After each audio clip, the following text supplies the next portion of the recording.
Hi, I'm just going to do a quick tutorial on some snow effects. This is my Armies on Parade board, and it's for Space Wolves, so it's an ice sea with a kraken, obviously some land. I'm going to put some troops on there. You can see I've always done a reasonable amount to this. This is some of the snow effects I'm looking to try and recreate and show you how to do. Just on these rocks here. It's quite a good effect. I'll show you around the other side. And I'm going to do the whole board in a similar way. So I was just going to show you on some of the rocks over here. It's quite an easy effect. What you need is bicarbonate of soda, PVA glue. It says it's wood glue, but it's just normal PVA. Obviously some sort of pot, and some white paint. I've got Vallejo's game colour. It's a white primer, this one. You don't need much, but you can use any paint really. Just got this one handy. So I'm going to show you quickly what to do. So first of all, you take some of the bicarb, put some of the bicarbonate and soda in. See the proportions you want for the amount that you're going to do. Just going to do a little bit here, and then what you have to do is sort of mix this up. There's different techniques of doing it. I'm just going to dump it all in one go, and then put some paint in there as well. Gives it an extra bright whiteness. Don't need too many, about 9 or 10 drops in there. And then you can just use a stick like this one just to stir it all up. So you just got to stir it together. Like I said, there's lots of different ways of doing this, but this is the way I'm using it at the moment. You can see it sort of clumps together. Some people like to have a little more flaky, but I'm actually looking for a little bit more of a runny texture than that, so a little bit more PVA.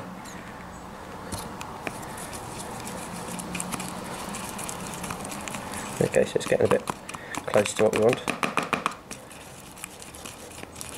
So it's a bit like a plaster sort of paste. See there, it's getting a bit of reflection off the sun. It's a bit sunny there today. There you go. You can see sort of consistency it is. That should probably do it at the moment for what we're after. So what we're going to do is use a brush. You can use like a spatula or something like that, but I'm going to use a brush in this sense, and I'll show you why in a second. So I'm just going to move this and orientate it towards the model. I'll get a bit closer. So I'm going to do the whole area, but initially we're just going to do a small area just on that bit there. So what we're looking to try and do is fill the gaps where you might imagine snow would stay. So what we're doing is just applying it on. I'm going to put it around the base here like that. The best way to do this is obviously put quite a large clump of it on your brush. You can see there, and so just place it in the gap. And you don't really want brush strokes in this, and it will even out a little bit when you place it on because it has got the PVA in it.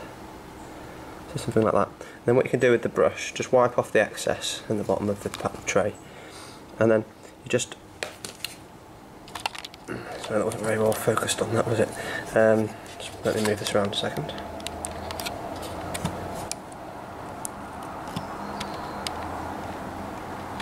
And what we're going to do is just sort of brush it out a little bit, so it just sort of creeps into the rest of the onto the model, and it gives like a sort of partly melted snow effect there.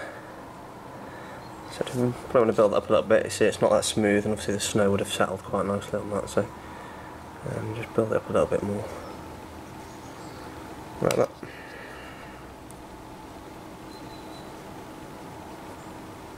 Just bring it out, just so it looks like there's a bit of melted snow. I mean, I will be doing some on the main open ground area in front of it. Zoom that back out again so you can have a quick look.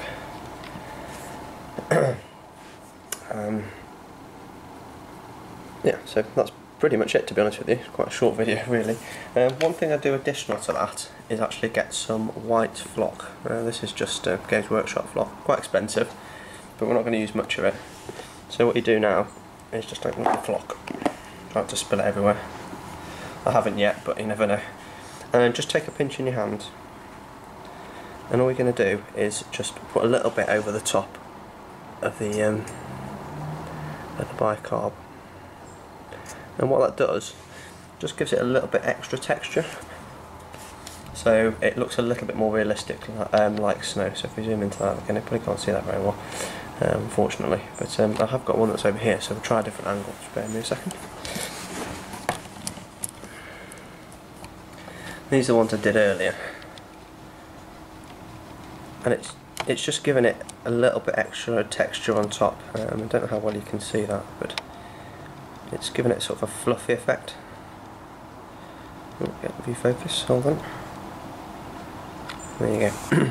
So you can see within that you've got the PVA here with the bicarb. Then these sections you can just see the flock just up the side here. And it just gives it a little bit more texture, and when you look at it, it's a slightly different colour as well, so it just gives it an extra little bit of more of a snowy effect. So yeah, that's it. What I will do is I'll finish the whole board, and then I'll put a quick rundown of the rest of it, so you can see what it's like once it's finished. But you know, it's really easy technique. It's really cheap because the bicarb's really cheap. But make sure you use bicarbonate soda, not baking soda.